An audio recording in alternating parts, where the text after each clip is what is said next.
Բարև ձեզ սիրելի հայրենակիցներ, ձեզ հետ է Էդվարդ Անտինյանը։ Ողջունում եմ ձեզ Համայն Հայության մայրաքաղաք Երևանից։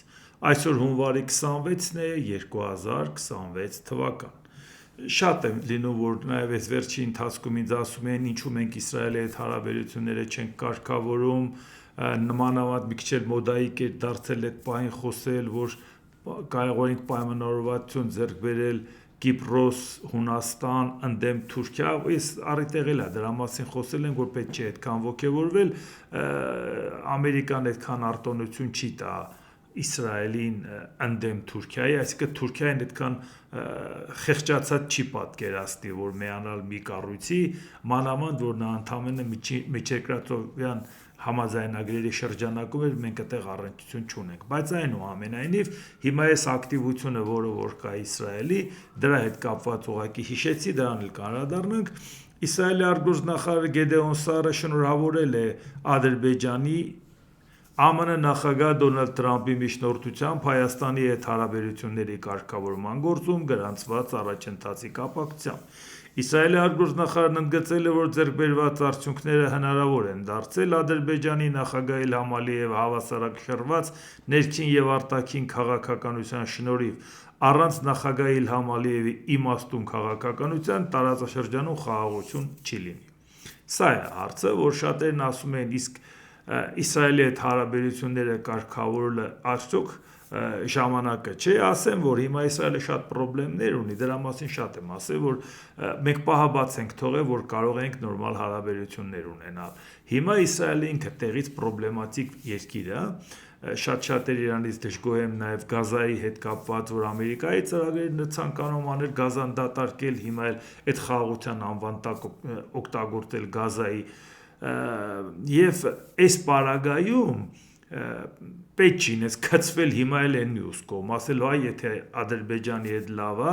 մենք էլ հետը լավ լինենք, Ադրբեջանի հետ նոր չի որ լավ է, Ադրբեջանի հետ լավ էր նաև տարիներ առաջ, բայց մենք ստեղ ուրիշ խնդիր կա, չեմ ասում կծվենք այն կողմ, բայց ուր է մեր բալանսավորումը, բան չենք կծվում Իրանի կողմ, եթե բալանսավորում ենք կամ հավասարապես ակտիվ չեզոքություն պահենք, կամ հավասարապես չեզոքություն պահենք, կամ հավասարապես ակտիվ լինենք, մանավանդ այդ հակամարտության ժամանակ Ամերիկա, Իրան, և որ Իսրայելը Ամերիկայի կողմից է, Իրանի հետ կապված էլ մենք խնդիրներ ունենք, Հայաստանը հավաստիացնում է, որ ռազմավարական գործընկերության փաստաթուղթ ենք ստորագրել, բոլոր պայմանավորվածությունն ուժի մեջ է, բայց ամեն օր Իրանը պատրաստվում է պատերազմի, և Ամերիկան լուրջ ճնշում է պատրաստում գործադրել այդ ուղղությամբ, չի համարում թեման փակված, այսինքն ներքին խժդժությունների առիթը չկարողացան օգտագործել, բայց արտաքին հարվածների մասին չեն մոռացել, դրա համար նաև հարց է, որ ինչպես տեսնում եք, Ադրբեջանի հետ լավ էլ Իսրայելը համագործակցում է, իսկ Ադրբեջանը Իսրայել համագործակցություն, դա նշանակում է Ամերիկայի բարձր հովանու ներքո, այն ինչքան որ ասում ենք տարածաշրջանում մենք Ամերիկայի հետ գործընկեր չենք, այս դրա համար ենք ասում, որտեղ Ամերիկայի հետ ոչ ուղիղ ենք գործընկեր, ոչ Իսրայելի կողմից ենք գործընկեր, Թուրքիայի կողմից առավել ևս, որտեղ Թուրքիան սպասարկում է Ադրբեջանի շահերը, նույնիսկ եթե մենք մտածենք Թուրքիան ստեղ կոորդինատոր է հանդես գալի, մեզ ինչ, նա տեսնում է ստորադասված մեր շահերը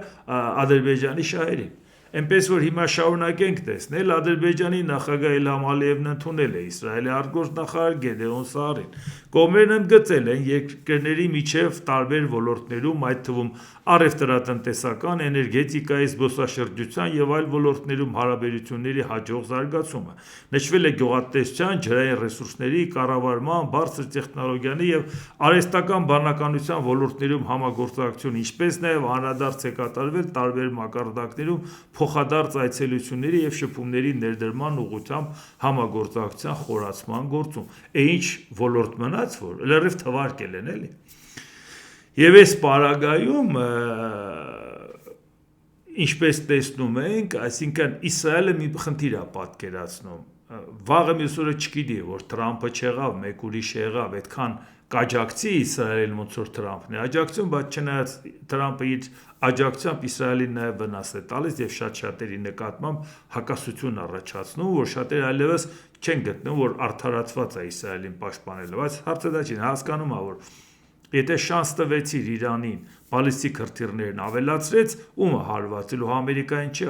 հարվածելու է Իսրայելին։ Իսրայելը վերջի պատերազմի 12-օրյա պատերազմի ժամանակ շատ ծանր հարվածներ տվեցին Իրանին, բայց այնուամենայնիվ չէր սպասում Իսրայելը, որ Իրանը ավելի շատ պատասխան հարված կտա, որը այդպես երկաթյա գմբեթը կշրջանցի, այսինքն այն ինտենսիվությամբ կհարվածի, որ ուղղի չի հասցնի երկաթյա գմբեթը։ Հիմա երբ որ մտածում են, որ այդ բալիստիկ հրթիռները ծավալներն ավելացնեն, դա արդեն խնդիր է առաջացնելու։ Այսինքն այս պարագայում այս լարվածությունը Իրանի հետ կապված խնդիր է մեզ համար, մանավանդ որ հիմա համ ուզում ենք, որ Թրամփի ճանապարհ լինի, համ ուզում ենք Իրանը դրան դեմ չլինի, համ էլ Ամերիկան պատրաստում է Իրանին հարվածի, մենք էլ ասում ենք, մենք Իրանի ինգերն ենք, այն ինչ որ պայմանավորվել ենք ուժի մեջ է։ Նույն հաջողությամբ ասում ենք նաև Ամերիկայի հետ, այն ինչ որ պայմանավորվել ենք ուժի մեջ է։ Անհամատեղին համատեղենք Սյունիքում մի քիչ շատ մեծ բեռ ենք գցում Սյունիքի վրա, որտեղ հիմա շարունակությունը նայենք։ Իրանի խորհրդարանի ազգային անվտանգության եւ արտաքին քաղաքականության հանձնաժողովի ղեկավար Էբրահիմ Ազիզին հայտարարել է. «Հուսով եմ, որ եթե Ամերիկան սխալ թույլ տա հիմնվելով մոլորված նախագահի սխալ հաշվարկների վրա, տարածաշրջանում գտնվող նրա զինվորները հրաժեշտ կտան իրենց ընտանիքներին»։ Այսինքն արդեն Ամերիկայի բազաներին հարվածելու մասին է խոսում։ Ամերիկան դե գիտենք, որ զորքեր է կուտակում տարածաշրջանում, գիտենք ավիակիրներ է մոտեցնում, իդեպ Մեծ Բրիտանիան էլ արդեն հասկացրեց, որ ես էլ եմ մոտենում, այսինքն անհրաժեշտության դեպքում կաջակցի Միացյալ Նահանգներին, եւ այս պարագայում Իրանն էլ չի ասում, վայ եկեք բանակցենք, այսինքն Իրանն էլ հոխորտում է, որ պատասխան հարված կտանք։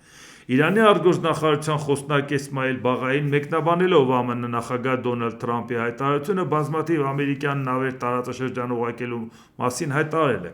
Որևէ նավի ուղարկումը տարածաշրջան ոչ մի չափով չի ազդի Իրանի հաստատակամության եւ վճռականության վրա, պաշտպանելու իր ինքնիշխանությունը։ Ուստի Իրանի Իսլամական Հանրապետության զինված ուժերն ուշադիր հետևում են բոլոր տեղաշարժերին եւ միաժամանակ ոչ մի վայրկյան չեն կորցնում իրենց երկրի պաշտպանունակության, ամրապնդման, ազգային ինքնիշխանության եւ արժանապատվության պաշտպանության համար, ընդգծել է Բաղային։ Այսինքն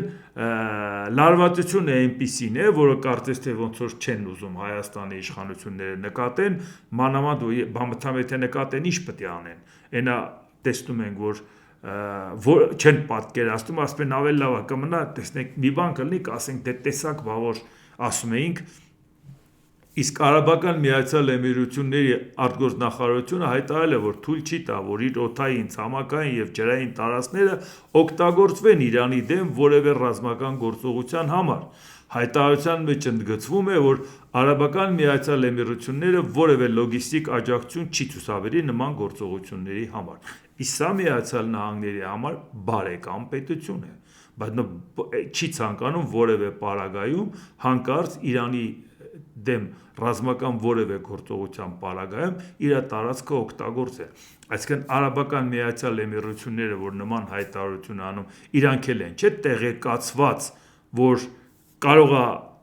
գա մի պահ, որ հանկարծակի հարված հասցնի Միացյալ Նահանգները։ Մանավանդ նախկինում 12-օրյա պատերազմից առաջ բանակցում էին Իրանի հետ եւ հետո էլ գլուխը գովեց Դոնալդ Թրամփը, թե բանակցեցինք, զգոնությունը բթացրեցինք ու հարվածեցինք։ Հեշտ չէր, որ ինքը նման խոստովանություն աներ, եթե նույնիսկ դա այդպես է։ Պետք է ասեր ուզում էինք բանակցենք, ուզում էինք խաղաղությամբ լուծենք, դե որ չհամաձայնվեցին, մենք էլ հարվածեցինք, այլ ոչ թե գլուխը գովար, որ տեսակ ինչքան ճարպիկ էինք, որ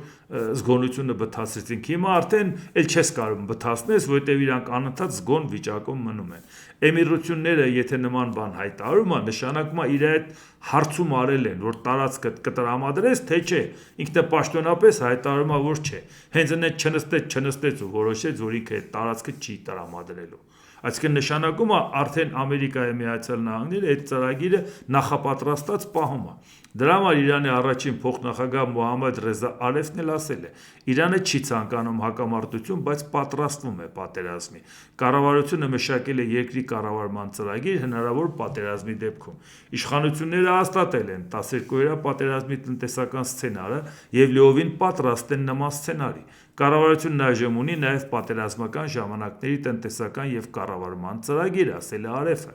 Փոխնախագահն ընդգծել է, որ Թեհրանը չի ձգտում հակամարտության եւ պատերազմի կողմնակից չէ, բայց պատրաստ է պաշտպանել իր երկիրը։ Մենք հույս ունենք, որ այս ծրագիրը երբեք անհրաժեշտ չի լինի։ Մենք չենք ուզում պատերազմ սկսել, բայց նաեւ չենք խուսափի ինքնապաշտպանությունից, նշել է Արեֆը։ Հիմա նաեւ մի խնդիր կա, որ Ռուսաստանը Վենեսուելան կորցնելուց հետո եթե նույնիսկ փորձում էր ինչ-որ մի ձևով այնուամենայնիվ ստվերային նավատորմն օգտագործել նույնիսկ Մադուրոյին կալանավորելուց հետո, նույնիսկ ամերիկյան կառավարում հաստատելուց հետո Վենեսուելայի վրա, բայց մի երկու լցանավ արգրավեց Միացյալ Նահանգները եւ ցույց տվեց, որ կատակներ մի արեք։ Բայց դա այնպես չէ, որ Ամերիկայի Միացյալ Նահանգների հետախուզությունը տեղյակ չի, որ Ռուսաստանին այդ հարցում օգնում է նաեւ Իրանը։ Իսկ լավ գիտենք, որ եթե նավթի հետ կապված Դոնալդ Տրամպը տրամադրվել է, դա նշանակում է իր համար այդ առիթը օգտագործել մի կրակոցով երկու հարված ստանա, արդյունք ստանա, որովհետև մեկը, որ Ռուսաստանին հնարավորություն չտա ստվերային նավատորմով էլի նավթի գործը շարունակի, կախվածությունը մեծանա Միացյալ Նահանգներից, մանավանդ, որ ինքը ցանկանում է մեծ վերահսկողություն սահմանի նավթի հետ կապված եւ մյուսը Իրանի հետ կապված։ Իրանի եթե արդյունահանման դժվարությունները մենք լավ գիտենք, որ մշտապես սանկցիայի տակ էր, մի քիչ մեղմանում էր, մի քիչ ինչ-որ բան էր արվում, բայց այս ընթացքում այդքան Իրանի նավթի հետ կապված չի նրանց պատկերացում ԱՄՆ-ի, ինչքան Ռուսաստանին ճնշելու համար, որ Ռուսաստանը որևէ ձևով չկարողանա օգտվել Իրանի տերիտորիալ ջրերից կամ Իրանի հետ կապված ստվերային նավատորմ օգտագործելու։ Այսինքն այդ հարցում Դոնալդ Տրամպը հետևողական ալնելու, եթե մի բան նավթից կախված է։ Ինչն է, բայց այնուամենայնիվ մեր համար նաև մտահոգիչ։ Տեսեք, այդ թրիփը, որ խոսվում էր Տրամպի ուղին, նաև որ ասում ենք նրա հավանական վտանգները, ռիսկերը, իհարկե շատ լավ է, որ Ամերիկայի հետ համագործակցենք, բայց սա չի հանգեցնում Ամերիկայի հետ բարեկամության կամ գործընկերային հարաբերության։ Ընդհանրապես բիզնես ծրագիր է, որով դա պետք է Հայաստանով անցնի 49 տարով նախնական կնքվում է եւ այդ պարագայում այն լծակները, որը տրվում է Միացյալ Նահանգներին եւ նաեւ խնդիրը ինչն էր, որ մշտապես մտահոգում էր ու խոսում էինք։ Դոնալդ Տրամպը անընդհատ ցանկանում է գործարքի գնա, ցանկացածի հետ գործարք, կամ ճնշի, կամ գործարքի գնա։ Նույնը Ռուսաստանի հետ։ Երբ որ Ռուսաստանի հետ ինքը մտածում է, որ դե մի բան Ուկրաինայում կզիջեն, մի բան ես ուրիշ տեղ կզիջեմ, մի բան ես կանեմ, մի բան են կանենք,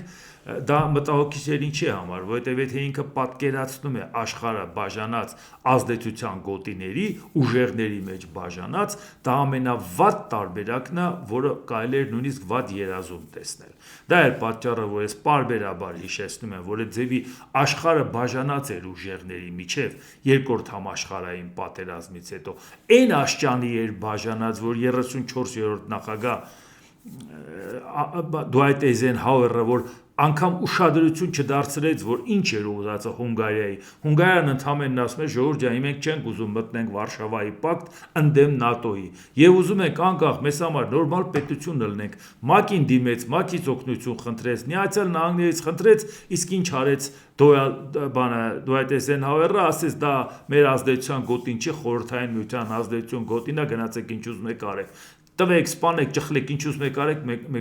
այսինքն ձեռքերը ազատվեց խորհրդային միության, որ նրանք Հունգարիայում տեսանք ինչ արեցին։ Այսինքն նույն ձևի ասենք Եգիպտոսը այդ ոնց էր ազդեցության գոտի։ Այդ երբ դառավ խորհրդային միության ազդեցության գոտի։ Այդ գաղութ էր Եգիպտոսը, ամբողջ Աֆրիկան գաղութ էր, խորհրդային միությունն ինչ կապ ուներ։ Հա Եգիպտոսի նախագահը, եթե փորձեց իր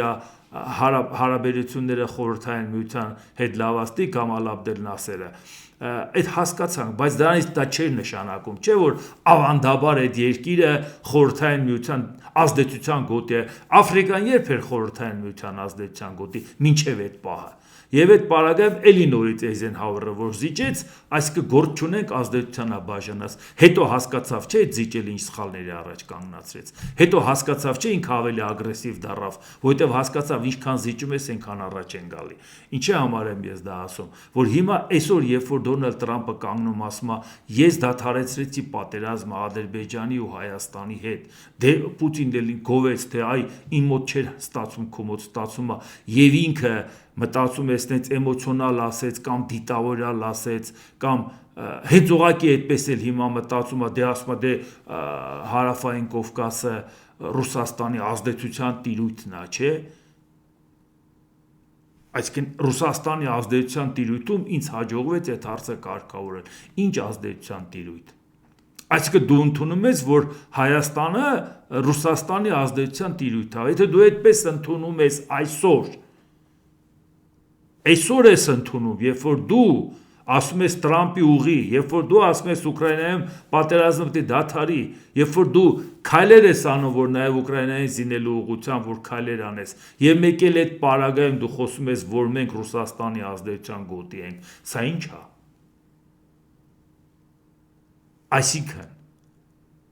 Այսինքն կանգնում են, ասում են, որ ժողովուրդ ջան, եթե դուք ուզում եք քաղաքակիրթ ընտանիքի անդամ լինեք, Եվրամիություն, Ամերիկայի հետ հարաբերություններ հաստատեք եւ այլ, Հայաստանի հասարակությունը, որոնք որ պրոգրեսիվ մտածող մարդիկ մտածում են, չէ որ կարելի է ավելի զարգացած եւ ավելի ժողովրդավարի հետ լինել կենսակերպ պայմաններում ապրել ոնց որ Եվրամիությունն, Ամերիկայի Միացյալ Նահանգների հետ դաշնակցային հարաբերությունն, այս ամեն ինչը ով շանս տվեց Հայաստանին։ Հայաստանին շանսը տվեց Միացյալ Նահանգները, ու դա եղավ իմիջիայլոց 2001 թվականի սեպտեմբերի 11-ի հարձակումից հետո, երբ որ արդեն ավելի ագրեսիվ ձևով Միացյալ Նահանգները փորձեց ցույց տա, որ պետքա գնալ ցանկացած ագրեսիա մեր տարածքից հեռու ճնշել, ազդեցության գոտիները մեծացնել եւ այնպես դա ազդեցության գոտին մեծացավ, որ Վրաստանում եղավ հեղափոխություն, Ուկրաինայում եղավ հեղափոխություն, այդ ամեն ինչը ով արեց, ոտի կանգնացրեց բանին, Մոլդովային, ոտի կանգնացրեց Հայաստանին, ով արեց, Ամերիկան արեց, ով արեց։ Այդ ոգևորությունը, այդ սպասումները, այդ արևելյան գործընկերություն Եվրոպայի հետ, հազար ու մի ծրագրեր ՆԱՏՕ-ի հետ ով արեց, ժողովուրդ ջան։ Հայաստանը քնից արթնացավ, ասեց բարև ձեզ, մենք ուզում ենք ՆԱՏՕ-ի հետ լավ լինենք կամ Եվրամիության հետ։ Դուր բացվեց, չէ՞ մեր առաջ։ Ֆունկցիոնալ դուր բացվեց, որ հետո մենք տարածքային դուռ ենք պատկերացնում Վրաստանի միջոցով։ Բայց այսօր կանգնես, ասես, բա սա Ռուսաստանի ազդեցության գոտի է։ Բայց ամբողջ տարիների ընթացքում մենք Ռուսաստանի ձեռից քաշված էինք, որ ինքը ուշտու միտքը այնա, որ ասի Հայաստանն իմ ազդեցության գոտին է, իմ կենսական շահերի գոտին է, դու ոնց կարաս ինձանից են կոմլնես։ Բայց դա որ անհանգստանում ենք, որ ասում ենք Դոնալդ Տրամպի պատկերացրած աշխարհակարգը մեր շահերից չի բխում։ Մենք բան չենք տարանջատում Ամերիկա եւ Տրամպ, որտեղ մտածում ենք, որ Տրամպը չի հասցնի Ամերիկային այնքան վատություն անի, որ իրա գնալուց հետո հնարավոր չլի դա ուղղել։ Իհարկե անդառնալի վատություններ կանի, բայց այդ մտահոգությունն է, թվում է թե այդպես Հայաստանում այդպես ուշադրություն էլ չեն դարձնում, թե Տրամպը ինչ ասեց, բայց Տրամպն ինչ ասեց։ Ասեց դա Ռուսաստանի շահերի գոտի է։ Ոնց։ Հիմա էլ։ Բայց ինչի մասին ենք խոսում։ Բա ոնց եք ասում մենք Հայաստանին աջակցենք, Հայաստանը դիվերսիֆիկացնի իր տնտեսությունը, այս անի, այն անի, այս ծրագրով աջակցենք, այս անենք, այն անենք։ Բայց ծրագրեր որ Հայաստանում պետք է արվի, այսինքն Ռուսաստանի շահերի գոտում Ռուսաստանի հետ պայմանավորվեք անեք իրար հետ։ Բայց սրա վտանգը դա է։ Դրա համար Դոնալդ Տրամպի պատկերացրած աշխարհակարգը մեզ համար երաշխիք չի, ժողովուրդ ջան։ Կերազեինք, որ երաշխիք կլներ։ Բա Ամերիկայից լավ երաշխիք տվողը, էլ դրանից ավելացուց կրակ էինք ուզում, բայց տեսնում ենք, որ իր պատկերացումները մեզ համար երաշխիք չի։ Դա է այդ վտանգը, որ տեսնում ենք։ Իսկ հիմա Կանադայի հետ կապված էլ այդ դժգոհությունը, որ ուներ Դոնալդ Տրամպը, դա էլ է վերաբերվում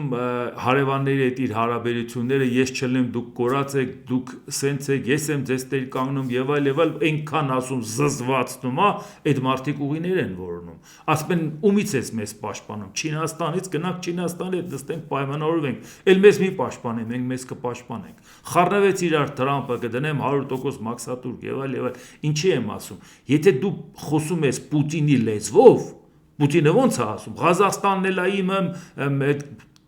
Միջին Ասիայի երկրները, Հարավային Կովկասը, սաղ է սա առանց ինձ ոչ մի բան է, կես կանեմ, են կանեմ, մարդիկ զզված են։ Եթե դու Պուտինն ես,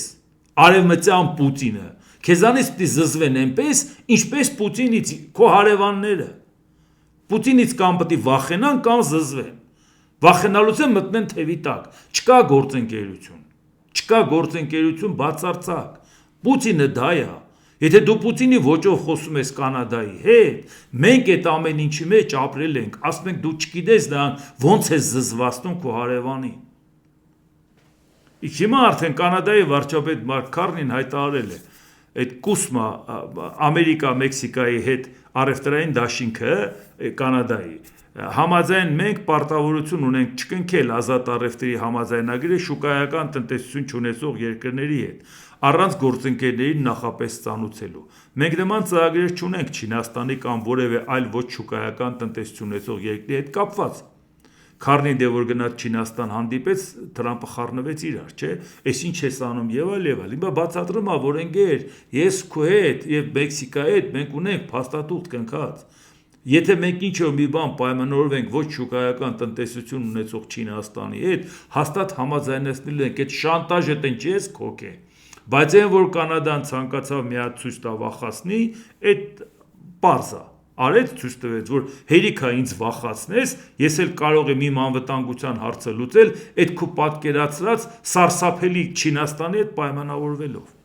Քարնին նշել է, որ կանադա-չինական հարաբերություններում վերջին տարիներին առաջացած որոշ խնդիրներ լուծվել են, նկատի ունենալով Պեկինի հետ էլեկտրական տրանսպորտային միջոցների գյուղատնտեսական արտադրանքի և ձկնորսության վերաբերյալ ձեռք բերված համաձայնագրերը։ Այսինքն ընդամենը այդ տարաձայնությունները գնացել են կարգավորել են, գլոբալ պայմանավորվածություն, ազատ շուկայի եւ այլ հարցեր չէին կարող, որտեղ դա կհակասեր Ամերիկայի եւ իր հյուսիսային եւ հարավային հարևանների հետ կնքած համաձայնագրերին։ Այնպես որ մենք նման ավել բան չէինք էլ անելու, այդ ինչ էր խառնվել իրար։ Ոչ թե վախեցանք չենք անում։ Մենք պարտավորություններ ունենք փոխադարձաբար ու չենք անում։ Բայց միևնույն է, ԱՄՆ նախագահ Դոնալդ Թրամփը գրել է. Կանադան սիստեմատիկորեն կործանում է ինքն իրեն, Չինաստանի հետ գործարքը նրանց համար աղետ է։ Այն պատմության մեջ կմտնի որպես պատմության վատթարագույն գործարքներից մեկը։ Նրանց բոլոր ձեռնարկությունները տեղափոխվում են ԱՄՆ։ Ես ուզում եմ, որ Կանադան ողջ մնա եւ բարգավաճի, նշել է Թրամփը։ Հա բայց այդ չես ուզում, ասես Կանադան պիտի դառնա 51-րդ նահանգ։ Կանադան պիտի վերանա։ Կանադային ես եմ պաշտպանում։ Այն Կանադան, որը որ ՆԱՏՕ-ի անդամ է, հիմնադիր անդամ է։ Այն Կանադան, որ բոլոր պատերազմների ժամանակ կողքդ կանգնած է եղել։ Մեկ այլ հրապարակման մեջ էլ ԱՄՆ նախագահը գրել է, որ Չինաստանը հաջողությամբ եւ անսահմանափակ կերպով զավթում է երբեմնի հզոր երկիր Կանադան։ Արդեն Կանադան հզոր է դառե։ Այդ երբ էր հզոր։ Ու հենց այսօր վատացավ ու տես թուլացել է, հա։ Բա որ Կանադան հզոր էր, այդ ոնց է իր ասում, բան արևմտի մեր 51-րդ նահանգ դա, տարածքով քեզանից մեծ է։ Այնքան տխուր է տեսնել, թե ինչպես է դա տեղի ունենում։ Ես միայն հույս ունեմ, որ նրանք հանգիստ կթողնեն հոկեյը, նշել է Թրամփը։ Հա հոկեյը հանգիստ կթողնեն, բայց Թրամփին հանգիստ չի տալիս այն քայլը, որ դու անընդհատ ասում ես առավոտ արթնացաք Թրամփին շնորհակալություն հայտնեցիք, եթե մարդը սովից մեռնելու է լինի, ամեն օր եթե պիտի շնորհակալություն հայտնի, կասի «Տո քու հերն էլ անիծած, տո չեմ ուզում քու աջակցությունը»։ Չի կարելի տենց ապրել հարևանների, չի կարելի առհասարակ տենց ապրել։ Մարդկային հարաբերություններում էլ չի կարելի տենց ապրել, որը որ անում է Դոնալդ Թրամփը։ Այդ մարդու որակները ինչպիսին կա, այդպիսին է երկիրը ղեկավարումը։ Դե հիմա ինչի համար եմ ասում, որ սա էլ է մեզ համար խնդիր, չէ՞։ Այս մարդու պատկերացրածը դա է, ուժի դիրքից խոսել հարևանի հետ, ուժի դիրքից խոսել բարեկամ Եվրոպայի հետ։ Բայց դեպքում, երբ որ չեն ասում, Փաշինյանը գնաց հարցերը Տրամփի հետ լուծեց։ Տղեկ ջան, լավ եք էլի, ամոթ է էլի, ամոթ է։ Կողքը ձեր երեխեքն են, ձեր ընտանիքի անդամներն են։ Չեք մտածում, որ գոնե ձեմները չեն ասի, բայց մի քիչ ջենկոն կգնան կթքեն ձեր երեսին, կասեն այ մարդ ձև եք քթել Փաշինյանին գովելու, Տրամփին գնաց, Տրամփին հենց ասեց, Տրամփն էլ տենց իր ասածը արեց, այդ ում ասածն է անում։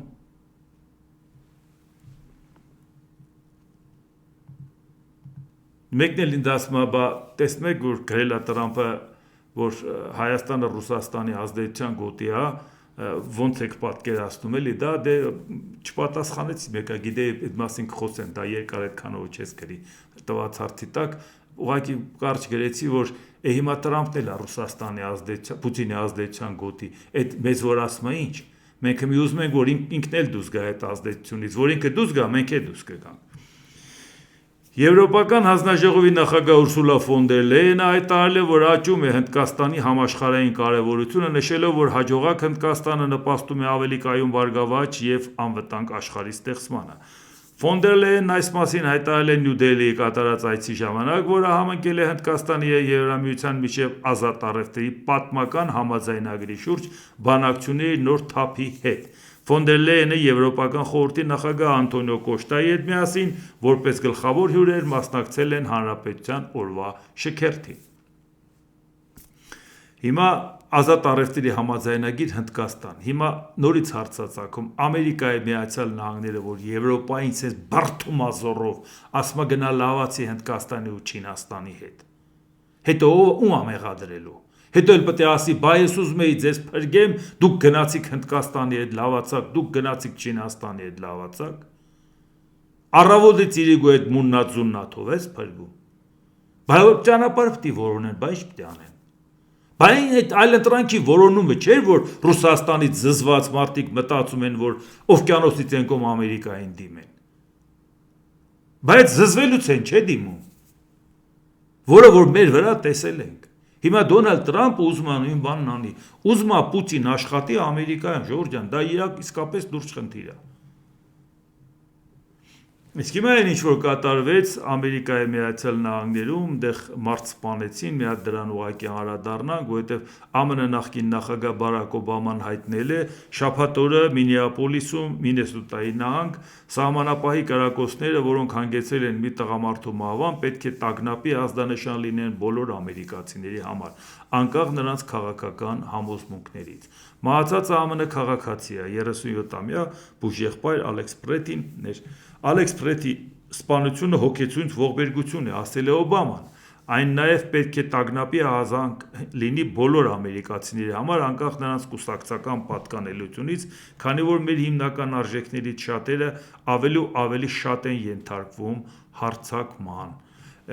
Խնդիրը հեսա կասեմ նաև ի՞նչն է։ ԱՄՆ 44-րդ նախագահը նշել է, որ դաշնային իրավապահ մարմինների աշխատակիցների դժվար աշխատանքը, բայց նաև նշել է, որ ամերիկացիներն ակնկալում են, որ նրանք կատարեն իրենց պարտականությունները օրինական եւ հաշվետու կերպով։ Մինեսոտայում մենք դա չենք տեսնում։ Իրականում մենք տեսնում ենք հակառակը, գրել է Օբաման։ ԱՄՆ 44-րդ նախագահի համոզմամբ յուրաքանչյուր ամերիկացի պետք է աջակցի եւ ոգեշնչվի Մինեապոլիսում եւ երկրի այլ վայրերում տեղի ունեցող բողոքի խաղաղ ցույցերից։ Այս ինչ որ տեղի ունենում բավական լարվածություն, իսկ դա ինչից առաջացավ, որ բողոքի վերջին ալիքը առաջացավ Մինեապոլիսում սկսվել է հունվարի 24-ին է սկսվել, այն բանից հետո, երբ սահմանապատ ծառայության աշխատակիցը քաղաքում կրակել եւ սպանել է մի տղամարդու, այդ որ ասում են 37-ամյա։ Ներքին անվտանգության նախարարությունը հայտնել է, որ զոհը դիմադրել է դաշնային գործակալներին, երբ նրանք փորձել են արգրավել նրա զենքը։ Իսկ փաստորեն նկարները ցույց է տալիս, որ նա չի դիմադրել, զենքը նրա մոտից վերցրել են, օրինական գրանցված զենք, վերցնելուց հետո են կրակել սպանել։ Եվ դրանից հետո Դոնալդ Տրամփը սկսեց պաշտպանել այն, որովհետև ֆեդերալ ծառայությունը ինքն է մտցրել այնտեղ,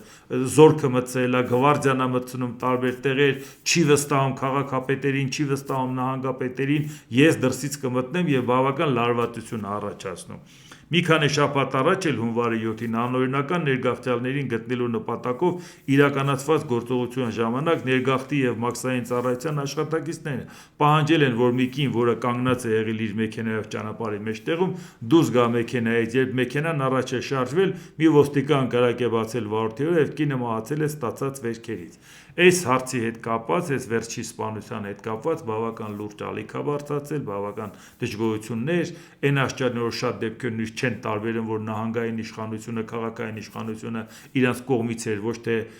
կողմնակից էր ֆեդերալ ծառայության քայլերը, որը որ Դոնալդ Տրամպի ուղիղ հանձնարարությամբ կատարում էին, ի վերջո այդ կոշտ ձևով քայլերը, որը արում է, շատ մեծ դժգոհություն է առաջացնում Միացյալ Նահանգներում։ Եվ սա էլ Դոնալդ Տրամպը, եթե ցանկանում է վերահսկողություն հաստատի, դուք չեք կարողանում, մենք ենք կարողանում, մի խնդիր էլ է ուղղակի առաջացնում։ Հիմա ես ասեմ ձեզ, որոշ հարցերի ուղղությամբ շատ կոշտ, շատ ռադիկալ քայլեր է անում Դոնալդ Տրամպը, շատ լուրջ, շատ կոշտ։ Արածների մեջ կա նաև դրական բաներ, կա նաև բացասական բաներ։ Դրականն էլ ինքը այնքան վատ է ներկայացնում, որ նույնիսկ դրականը դրական չես կարող ընկալես։ Կարող է որպես գործողություն հասկանաս դրականը, բայց ինքը այնպիսի լայնամասշտաբ ուղղակի ամեն ինչ խառնել է իրար, որի պարագայում մտածեք ինչա ստացվելու։ Հաջորդը ով գա, իրան քննադատելու է այս ամեն ինչի համար։ Բայց նկատի ունեցեք, հաջորդը որ գա, Տրամպի բոլոր արածները չի վերանայելու։ Հիմա տեսեք, 66 միջազգային կազմակերպությունից Տրամպը դուրս է եկել։ Բնական է իրան քննադատելու են։ Էս ինչ է ստանում, Ամերիկային ինչ է ստանում, մեկուսացման այդ կազմակերպության միջոցով մենք աշխարհի շատ տարբեր ծրագրերում ներկայացված էինք, այդտեղ էս էինք անում, այն էինք անում, ի վերջո դա էլ է կառավարելու ձև, ի վերջո դա էլ է ազդեցության ձև եւ այլ եւ այլ։ Բայց շատ-շատերը պետք է մտածեն, վատամարդ դարել է Տրամպը, 66-ը ենթադրենք ինքը դուրս է եկել, իրանք անհրաժեշտ 6-ը կամաց կվերականգնեն, այդ 60-ը չէ։ Բայց կքննադատեն 66-ի համար։ Բայց ավելի լավ է իրա ձեռով արվի։ Այս ռադիկալ քաղաքականությունը ներգաղթի հետ կապված որ անում է, ոչ միայն ապօրինի միգրանտներ, այլ առհասարակ են սովորական օրինական եկածները, մեր հաշվին եք ապրում, ես եք անում, շատ կոշտ քայլեր է անում, որը անխտիր քննադատվելու է բոլորի կողմից։ Մանավանդ դեմը ընտրություններ է, բայց վաղը մյուս օրը ով եկավ իշխանության, նույնիսկ հանրապետականները գան, քննադատելով անգամ Տրամպի արածը, ամբողջությամբ չեն վերանայելու։ Այսինքն պետք է ասեն վատամարդ ինքը դարավ, իսկ մենք կվերականգնենք նա, որը կգտնենք անհրաժեշտ, բայց հիմնական արածները Տրամպը որ անում է, շատ վատ մեթոդներով, բայց նաև դրական բաներ, այդ արդյունքից օգտվելու են Իրանից հետո։ Այսինքն չզարմանաք, որ Տրամպի պաշտոնաթողությունից հետո, մի քանի տարի հետո, եթե ես դրական կարծիք հայտնեմ, արդեն պաշտոնաթող Տրամպի արած այն քայլերի, որոնք ազդեցություն ունեցան դրական Ամերիկայի վրա, կասեք, բա դու այն ժամանակ քննադատում էր, բա ասում եմ ինչի համար։ Այսօր իր արածների սխալի ծավալը շատ մեծ է։ Այդ դրականը մեջը կորում է, բայց դրականը հետո եկող այդ սխալները չի անելու, դրականը շարունակելու է։ Այդ ժամանակ արդյունքը կտեսնեք։ Ու այդ ժամանակ ես, եթե ամեն ինչ ողջ առողջ լինենք, ես որ կհիշացնեմ, դուք էլ կհիշեք, կասեք, բա ոնց էր որ 26 թվականի նույն բանի համար քննադատում էիր, հիմա պաշտոնաթող նախագահի նույն բանի համար գովում ես, որովհետև այն ժամանակ արդյունք հատալու իր այս ժամանակվա արածը, բայց սխալների մի հսկայական փնջի մեջ։ Այնպես որ առիթ կլի դրան անդրադառնանք, չզարմանաք, որ գնահատականը փոխվելու է այս իրավիճակի հետ կապված։ Եվրամիության երկրները վերջնական հաստատել են դաշինքի կողմից մինչև 2027 թվականի ավարտը ռուսական գազի ներմուծումն արգելելու ծրագիրը եւ այն ուժի մեջ է մտել։ Եվրամիության նախարարները երկուշաբթի Բրյուսելում կայացած հանդիպման ժամանակ հաստատել են օրենքը, որի դեմ էլ քվեարկեց Սլովակիան եւ Հունգարիան։ Եվ հիմա տեսեք, այսինքն նույնիսկ եթե Եվրոպան կարծում է, որ Ռուսաստանի հետ գնալու են խաղաղության, Ուկրաինայի հետ կապված։ Նույնիսկ եթե եվրոպական զորքերը լինելու են Ուկրաինայի տարածքում, համարենք մի քանի օր հետո խաղաղություն է լինելու, իրանք ասում են չխաբվեք դրա վրա։ Խաղաղություն էլ լինի, մենք Իրանից գազ չենք ստանալու։ Սլովակիան ու Հունգարիան պատրաստում են դատի տալ եւ այլ, բավական իրանք ուզում են կախված մնալ Ռուսաստանից։ Բայց Ռուսաստանից ասում են այլևս ոչ մի կախվածություն։ Ուրիշից կստանանք, ուրիշ տարբերակներ կմտածենք, այլևս վերադարձ չկա Ռուսաստանին։ Ես ուզում եմ դա, որտեղ մենք պատկերացնենք, Ռուսաստանը իր պատմական շահը կորցրեց եւ դա ուզում են ասեն անդառնալի է, մեր հարևանն ես կարային քեզանից ստանանք, բայց չենք ստանալու, որտեղ քո հետ մենք չենք ուզում գործընկեր լինենք։ Այս ձևի հարևանին զզվացնելու քաղաքականությունը Ռուսաստանը տարել։ Նորից հիշենք դա ինչից եկավ։ Դա եկավ նրանցից, որ 73 թվականի Յոմ Կիպուրի պատերազմի ժամանակ, երբ որ Սիրիան եւ Եգիպտոսը հարձակվեցին Իսրայելի վրա հույս ունենալով, որ կորցրած տարածքներն ու ազդեցությունը հետ բերեն, այդ հանկարծակիության վրա բավական է զոհեր ունեցավ Իսրայելը։ Եսի նկատի ունեմ պատերազմը կրոնական թիվ 1 կարևոր տոնի ժամանակ ահեղ դատաստանի տոնի Յոմ Կիպուրի 73 թվականի հոկտեմբերի 6-ից մինչև 23-ը։ Բայց այդ ժամանակ, երբ որ ուշքի եկավ Իսրայելը պատասխան գործողությունների անցավ, Ամերիկան աջակցեց, արաբական երկրները փորձեցին ճնշել, որպեսզի Իսրայելին չօգնի, որ դրանով օգնեին Սիրիային եւ օգնեին Եգիպտոսին։ Եվ ինչ արեցին։ Պատերազմի այն թեժ ժամանակ հոկտեմբերի 17-ին նավթային էմբարգո սահմանեցին այն երկրների նկատմամբ, որոնք աջակցում էին Իսրայելին։ Այն կողմից Ճապոնիային, այն կողմից Կանադային, այն կողմից Ամերիկային, ըստեղ էլ Մեծ Բրիտանիային եւ Նիդերլանդներին։ Բայց այնպես չի, որ Եվրոպայում մենակ Մեծ Բրիտանիային, Նիդերլանդերին չմատակարարելը չառաջացրեց Եվրոպայում ճգնաժամ։ Դե պատկերացնում եք այդպես միտեղ ասենք այդ խնդիրն առաջանումը դա արդեն վերաբերվում էր նաև շատերի մոտ ցնցումներ եղավ։ Եվ ինչ մտածեցին, Ամերիկան էլ մտածեց, Եվրոպան էլ մտածեց։ Մենք ունենք ուժ, մենք ունենք ամեն ինչ, ունենք կարողություններ, բայց արաբները իրանք հավաքվեցին միասին, որոշեցին մեզ պատժել, սանկցիաներ կիրառել, ուժը ելնի մեր ձեռը, նավթը ելնի իրանք ձեռը, ու մենք թողենք, որ իրանք մեզ ստիպեն, որ մենք ձիով քշենք, ձիով տգդին եկել են գրավել են, մեզ այսօր ձիքշել են տալիս Եվրոպայում։ Եվ որոշեցին մի մասի հետ գործընկեր լինեն, մի մասին ճնշել, մի մասի մոտ ժողովրդավարություն ման գալու նավթերը գտնել, ամեն ինչ անեն, որ նրանք միասնական քաղաքականություն չվարեն։ Բայց այդ ժամանակ Խորհրդային Միությունը առիթից օգտվեց, ասին Խորհրդային Միությունն ավելի լավ գործընկեր է, քան արաբները։ Արաբներին կոտրել են, մի մասին իրանցով են արել, մի մասը իրանց ազդեցության տակ է, մեկը ասում է չի կարելի իրանց վստահել, չի կարելի թողել իրանք միասնական քաղաքականություն վարեն։ Այդ պարագայում Խորհրդային Միությունը դենց օդից ընկած տարբերակով այդ ամբողջ ծավալները վերցրեց իր վրա։ Ռուսաստանն եկել էր Նազարի բախտով վայելում էր Խորհրդային Միության թողած ազդեցությունը։ Հետո Ուկրաինան մտնելուց հետո ասում են Եվրոպային, սա կսառեք մեր ասածը կանեք։ Կսառեք գները կբարձրանա, խելքները գլուխներդ կգա։ Հիմա էլ ասում են ժողովուրդ ջան,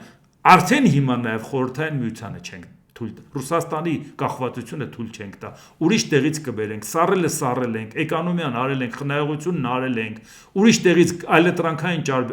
տարբերակները ուսումնասիրել ենք, գծերը գցել ենք, ամեն ինչ արել ենք, էլ վերադարձ չկա։ Այ պատկերացրեք, հիմա այդ պատերազմը դադարի մեկը 27 թվականից իրանք դադարացնում են ամբողջությամբ։ Իհարկե մի բան էլ կար, երեք որ Նիկոլ Փաշինյանը տարածեց, հասցնեմ դա էլ արագ ասեմ, Նիկոլ Փաշինյանը ներկայացրել էր մի հատ տեսանյութ ու գրառում էր արել։ Հեղափոխությանը ասում եմ, այո, հունվարի 30-ի պարահրապարակի համար։ Ցույց էր տալի, որ ինքը թմբուկը զարկում է, բառաբանը բան սենց եւ բանը այդ մուսկամանդը այնտեղ սովորում են, պարապում են, որ 30-ին պետք է գնան թրջկոտեն։ Այսինքն ինքը սա գործերը բրծել է, հիմա էլ արդեն համերգով է պարապում, շատ լուրջ ձևով աշխատում է, որ մարդիկ գնան այնտեղ թրջկոտեն։ Իհարկե ես այդ հարցին մի քանի անգամ անդրադարձել եմ, բայց հաստատ այն ինչպես անդրադարձել է մեր ավագ գործընկեր Երջանկայի Շատակ Պետրոնյուսը, ես սենատոր Հռոմի, ես այդպիսի մեծ ինտելեկտուալ հնարավորություններ չունեմ, երբ որ Կայսր Ներոնին ինքը մի հատ նամակ էր գրել եւ միջև նամակը տեղ հասնել ինքնասպանություն էր գործել, չէ՞։ Դե Ներոնը գիտեք ինչ էքսցենտրիկ անձնավորություն էր, ինչեր էր բերե Հռոմի գլուխն էլ, բայց մեկը ինքը գիտեր, որ ինքը պոետ է, ինքը երգում ու նվագում է։ Դրա համար արդեն Պետրոնյուսի նամակը ձեզ հիշեցնեմ, կյանքը մեծ գանձ է, սիրելիս, իսկ ես իմանում էի այդ գանձից ամենաթանկագին գոհարներ ընտրելը, բայց կյանքում կան նաև այնպիսի բաներ, որոնք այլևս տանել չեմ կարող: Օհ, մի մտածի խնդրեմ, որ ինձ զարհուրեցրեց այն, որ դու սպանեցիր մորդ և կնոջդ և եղբորդ, որ դու այրեցիր Հռոմը և Էրեբուս ուղարկեցիր քո տերությամբ բոլոր ազնիվ մարդկանց: Մահը մարդուս ճակատի գիրն է, իսկ քեզանից ուրիշ արարմունքներ անկարելի է սպասել: Դա կայսր Ներոնին է գրում: Բայց էլի ձիգ տարիներ ականջները փչացնել քո երգեցողությամբ, տեսնել քո դոմիտիական բարակ ոտքերը պիրիքական պարի մեջ թռչկոտելիս, լսել քո նվագածությունը, քո բեմբասությունը և քո վիպասանությունները, խեղճ փողոցային բանաստեղծ, ահա թե ինչ սպառեց իմ ուժերը և գրգռեց մահվան փապագը: Աշխարհը քեզ ծաղրում է, իսկ ես արդեն ավելի երկար չեմ կամենում քեզ համար կարմրել, չեմ կարող: Ողջ եղիր, բայց մի երգիր: Սպանիր, բայց ոտանավորներ մի գրիր: Թունավորիր, բայց մի պարիր: Կրակ ձգիր, բայց մի կիթառ մի նվագիր: Այս քեզ ցանկանում է և այս վերջին մտերմական խորհուրդն է ուղարկում քեզ արբիտր էլեգանտարիումը: Այսինքն ինքը նրբագեղության արբիտրն էր, ինքը գնահատողն էր, բավական լուրջ ինտելեկտուալ հնարավորություններ, նրբաճաշակ անձնավորություն, սենատոր, սատիրիկոն ստեղծագործության հեղինակ: Եվ ի՞նչն էր հարցը: Ինքը 66 թվականին այս նամակը ուղարկելուց հետո ինքնասպան եղավ: Բայց ինքը հրաշալի գիտեր Հռոմի վիճակը, հրաշալի գիտեր, որ Ներոնը երկար չի ձգի: Ներոնը ընդամենը 2 տարի հետո իր դեմ ապստամբություն եղավ: Ապստամբության արդյունքում ինքը կորցրեց իշխանությունը և ինքը խնդրում էր մոդիկներին, որ իրան սպանեն, վախենում էր, որ